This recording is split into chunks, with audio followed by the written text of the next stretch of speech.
Rogers offering buyouts to about 10,000 employees as it aims to cut spending. Company plans to reduce capital spending by 30% compared to last year. Telecommunications, media, and sports giant Rogers Communications Inc.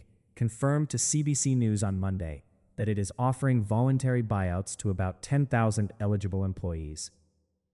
"We are taking steps to adjust our cost structure to reflect the business realities of the current environment," the company said in a statement.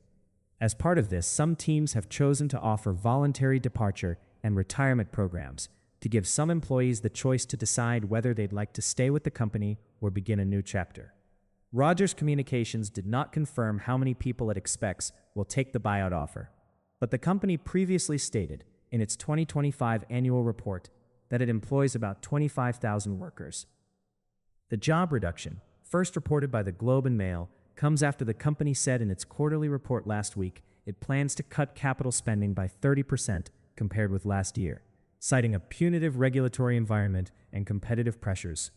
Rogers is offering buyouts to some teams in its business units and its corporate functions, but on-air talent, Sportsnet employees at Rogers Sports and Media, Toronto Blue Jays employees, and unionized workers will not be eligible. Customers complain about long wait times. Multiple calls to resolve issues with Rogers, TELUS, and Bell Telecom complaints have shot up 17%, with billing issues the main gripe, says watchdog Patrick Horan, a senior portfolio manager and principal at Agalith Capital, says the move isn't surprising because it's a company that is still fairly highly levered that just isn't growing. He said Rogers is in a risky position if interest rates go up and it has to refinance its debt. The cost of the Shaw acquisition is going to get just more and more expensive, as they don't have the free cash flow to pay back the loan, Horan told CBC News. So, they've had to do something.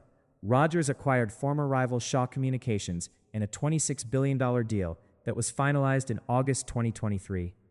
The federal government signed off on the deal, but under a number of conditions, including that the company maintain a headquarters in Calgary, where Shaw was based, for at least 10 years, and that it create 3,000 new jobs in Western Canada within the first 5 years after the closing date, and maintain those positions until the deal's 10th anniversary.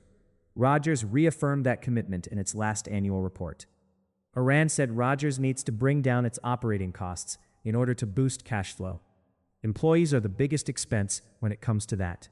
On an investor call last week, Chief Financial Officer Glenn Brandt said he expects there to be some restructuring costs, partly related to the reduction in capital spend.